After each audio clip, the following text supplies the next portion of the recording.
produce one great franchise and wait for the cheap knockoffs to come rolling in. Well, how bad can an E.T. ripoff be with bad special effects, creepy aliens, and lots of product placement? Guess we're going to find out. I'm Bob, you're you, and welcome to Classically Bad Cinema.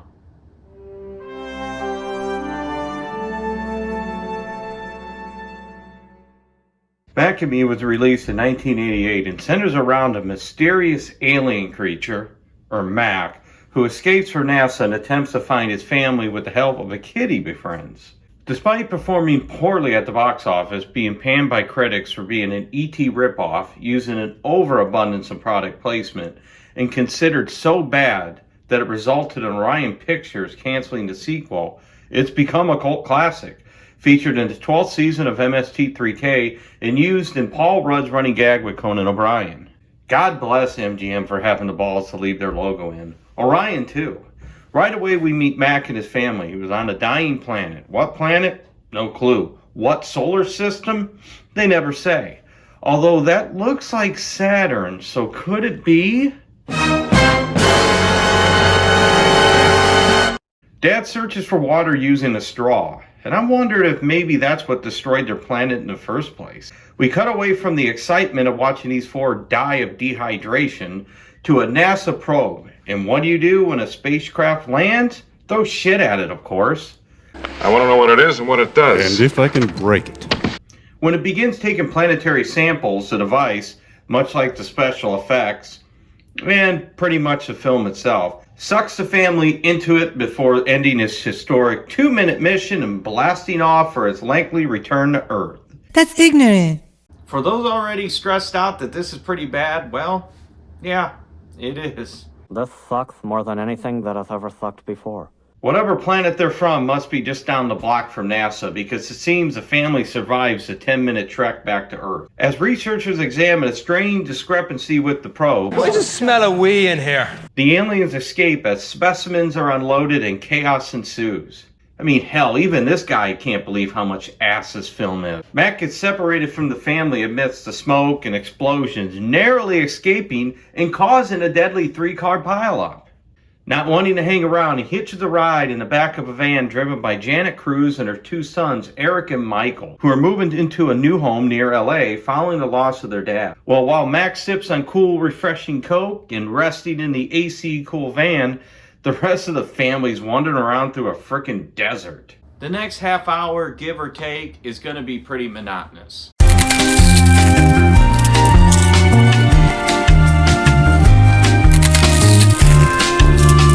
They arrive, check out the new house, and everyone, and I mean everyone, doesn't seem to notice a small alien roaming around the house, except for the neighbor Deb and Mike, who gets a couple glimpses. The next morning, Eric discovers that the house has been trashed, and of course, he gets to blame. Because you've been ruining everybody's lives and eating all our steak. Now, how the hell does one kid do this much damage without anyone noticing? I mean, this seems like a lot. I mean, I understand Mom's shock, contemplating potential financial ruin. I am never going to financially recover from this. But why didn't Mike say anything? He saw him yesterday. After ruining everyone's life, attempts to catch him in the most watched clip of this entire film, thanks to Paul Rudd's running gag with Conan O'Brien. He fails to catch him, of course, but what he does do is lose control of his chair and hurtle down the hill right into the water. Not quite. Mac decides after letting Eric take the fall for trashing the house, the least he could do is rescue him. After all this, and still no one believes him. Hi, liar! But on the plus side, he did score some meds. Eric decides if he wants to believe, there's only one thing he can do. You just kill Mike. Close, and I'm not sure if it's the meds, but he decides catching him using product placement, a vacuum, poor special effects, and his new friend Deb. The one who actually believes him. Clever. They manage to suck him into the vacuum. Max seems to be from an ancient race of Stretch Armstrongs. Fortunately for them, they catch him. Unfortunately for Deb, they catch him. This results in the vacuum causing a level of chaos I haven't seen since Poltergeist, with the neighborhood suffering a power surge. Instead of opening the vacuum and just, checking the bag, they decide to put the vacuum in reverse. And guys, it's on fire. It's on fire. I need a drink. Yeah, me too. Like I took the wrong week to quit drinking. So 45 minutes in, and Eric finally meets Mac. Yeah, it's me. Don't cream your pants. Of course, he takes off right before Mom sees him. But hey, at least he proved to Mike he wasn't lying. Everyone can eat shit! A big bag of shit! Mac has a change of heart, cleans and repairs everything he destroyed, which is pretty extensive. I mean, they're all overjoyed, but honestly, I'd be a little concerned.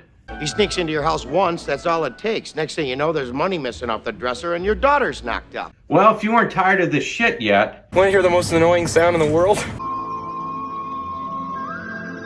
Which I guess is how they communicate. It's the film version of E.T. Phoning Home, only irritating, but it does allow Mac to locate his family in the desert. The boys freak out when the government agents from the crash site show up and investigating the power surge. And without any explanation whatsoever, they suspect the cruises are harboring an alien. This forces Eric to bring Mac along to a birthday party. But not to worry, he uses a ridiculously bad disguise that no one seems to question.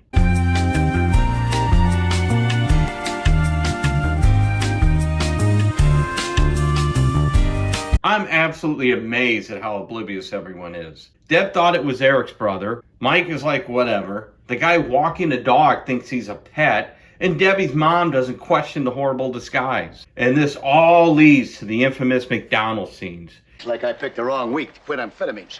I mean, you truly gotta hate just trying to grab a quick six-piece and getting stuck in a dance-off.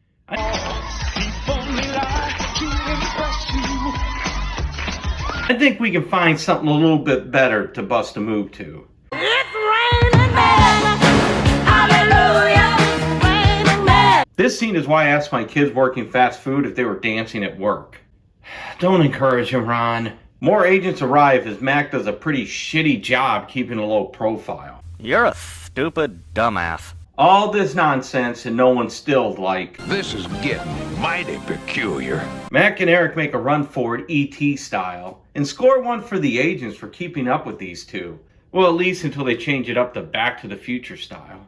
They continue to pursue through the Sears store, destroying TVs, toys, and windows using TVs. You could have just used the other door, dude. Luckily for the wanted fugitives, Deb, Mike, and Courtney show up and help them escape. I'm really hoping Courtney clocked out before the rescue. One driving montage, some product placement, and phoning home later, they manage to find a dying family in a cave in the mountain. They actually are able to revive them, filling them full of coke. Unfortunately, it's not the good kind. Even snowboarding? Even disco dust. Do you want to build a snowman? Yes. And would you believe that the newly reunited family is unshockingly irritating? No! And besides being not able to sit still, they lack the ability not to draw attention to themselves. And just when you think things can't get any more ridiculous, this film sets a whole new standard. The wrong week to quit sniffing glue. The group stops for gas and the family decides to venture over to the grocery store, prompting armed security to get involved. I mean, come on, movie. Really? Armed security? Anyways, police are called either because of Dad's lack of pants or the large box of what I can only assume is full of Jack, Coke, and porn mags. And he's not helping matters any by stealing the security guard gun just as police arrive. Eric manages to escape police custody, attempting to de-escalate the situation. Now, the best thing to do in a situation like this is to remain calm. 2 seconds later.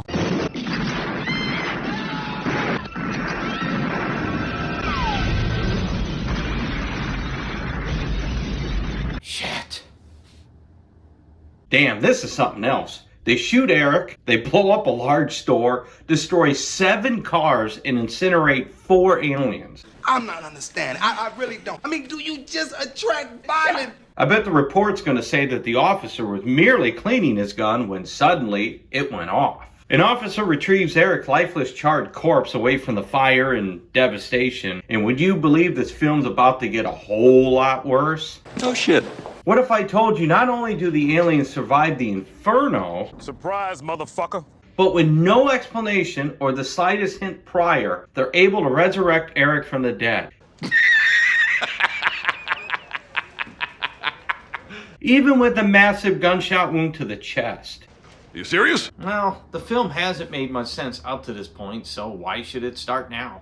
After all the destruction of probes, government property, car accident, power surges, stealing drinks, newspapers, porn mags, and other shoplifting, they're granted citizenship. They're given pants and a pink Cadillac, as Mac promises, we'll be back. No, never. Y'all will never do that again. So what did I think of this train wreck of an 80s ET ripoff? Oh, where to begin? I get Garbage Patch the Kids movie vibes here. A film quickly thrown together to cash in on a successful franchise. Instead of trading cards, it's a film. The film fails in all areas that made E.T. so endearing and beloved. The aliens themselves are irritating and creepy. Their looks, the way they move, act, nothing says adorable and cute. If this is what you were shooting for, they landed right around here. The film is slow and took way too long for Eric and Mac to become friends and search for his family. I mean, we're talking 45 minutes to get to the plot, in a film that's only 99 minutes from opening to credits. And filmmakers used the whole oblivious to an alien runaround joke to a ridiculous level. I'm sorry, nobody can be this clueless. Who in their right mind would even think that this was a toy? Top that with bad special effects, ridiculous amounts of product placement, and just making up alien powers as they go. And it's no wonder it bombed and was viewed as no more than an E.T. wannabe in one of the worst films ever made. But despite all this, it surprisingly has left its mark on pop culture in the 80s and somewhat today. Like I said, if you've seen Paul Rudd and Conan O'Brien, you've seen the Hill scene. And it has a distinction of being the first to leverage McDonald's to help promote a film. Something that Disney would go on later to do with their own films and properties through Happy Meal. So, should you waste your time with this 1980s E.T. wannabe? I say don't, unless you're looking for some deep hurting. It's that bad. Oh, it's bad. It's real bad. Save misery and time and just Google the 3 scenes and avoid the rest. Well, that's all the time I got. If you enjoyed the film, hit the like and subscribe button below. If you didn't enjoy it, then tell that poor McDonald's employee dealing with the dance-off to hit that like and subscribe button below. But until next time, I'm Bob, you're you. So long, everybody.